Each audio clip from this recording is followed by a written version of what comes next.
അപ്പോൾ ഇതാണ് ഞാൻ അന്ന് പറഞ്ഞ ആ റോഡ്, ഓൾ സെയിൻസ് റോഡ്. ഇവിടെ ഈ റോഡ് കുറച്ച് നാൾ കഴിഞ്ഞാൽ കാണത്തില്ല. അതിൻ്റെ റീസണൊക്കെ കുറേ പേര് കുറേ വീഡിയോ ഒക്കെ ഇടുന്നുണ്ട്. സംഭവം എന്ന് പറഞ്ഞാൽ ഈ ഈ റോഡ് ഇതൊക്കെ എടുത്താൽ അവർക്ക് ഈ ഒരു എയർപോർട്ട് എക്സ്പാൻഡ് ചെയ്യാൻ പറ്റുള്ളൂ. എക്സ്പാൻഡ് ചെയ്താൽ മാത്രമേ വലിയ റൺവേയും വലിയ ഫെസിലിറ്റീസ്, വേറെ വലിയ രീതിയിലുള്ള ഫെസിലിറ്റീസും അതൊക്കെ ഉണ്ടാക്കാൻ പറ്റുള്ളൂ. എന്നാലേ നമ്മളെ വലിയ ഫ്ലൈറ്റുകൾ ഇവിടെ വരത്തുള്ളൂ. ഇപ്പം വരുന്ന ഫ്ലൈറ്റല്ല, കുറച്ചും കൂടെ വലിയ വലിയ ഫ്ലൈറ്റുകൾ ഇവിടെ ഇറങ്ങത്തുള്ളൂ. അതുകൊണ്ടാണ് ഇവർ ഈ റോഡ് എടുക്കുന്നത്. റോഡ് മാത്രമല്ല വേറെ കുറേ ഏരിയ എടുക്കുന്നുണ്ട്. അപ്പോൾ എന്തായാലും ആദ്യം നമുക്ക് അങ്ങോട്ടും ഇങ്ങോട്ട് പോകാനുള്ള വേറൊരു റോഡ് സെറ്റ് ചെയ്ത് തന്നിട്ടേ ഇവരെന്തായാലും ഇത് എടുക്കുകയുള്ളൂ. അതിന് ടൈം എടുക്കും എന്തായാലും. പിന്നെ അതുപോലെ ഈ എയർപോർട്ടിൻ്റെ ഫ്രണ്ടിലായിട്ട് ഒരു റിസോർട്ടൊക്കെ വരുന്നുണ്ട്. അതുകൊണ്ട് വലിയ വലിയ പുരോഗമനമൊക്കെ ഉണ്ടാകുന്നുണ്ട്. അത് കാരണം നമുക്ക് ഇവിടെ ഉള്ളവർക്ക് ജോലിയൊക്കെ കിട്ടുമെന്നൊക്കെയാണ് പറയുന്നത്. എന്തായാലും നമ്മൾ നേരത്തെ കാണിച്ചില്ല ടൈറ്റാനിയം അവരും അങ്ങനെ ഒരു സ്ട്രാറ്റജിയാണ് ചെയ്യുന്നത്.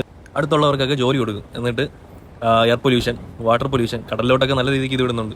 ഈ വെള്ളം ഒഴുക്കി വിടുന്നുണ്ട് അവിടുത്തെ വേസ്റ്റൊക്കെ. പക്ഷേ നമ്മുടെ എയർപോർട്ടിൻ്റെ പരിപാടി ഒരു നല്ല കാര്യമായിട്ടാണ് എനിക്ക് തോന്നിയിട്ടുള്ളത്. കാരണം ഇങ്ങനെയുള്ള പരിപാടിയൊക്കെ വരുമ്പോൾ നമുക്ക് നല്ല ഗ്രോത്ത് ഉണ്ടാകും, നമ്മുടെ നാട് വളരും, നല്ല എക്കോണമിക്ക് നല്ലൊരു ഇതാണ്, നന്നായിട്ട് ക്യാഷ് വരും. അപ്പോൾ അതുകൊണ്ട് അതൊരു നല്ല കാര്യമാണ്.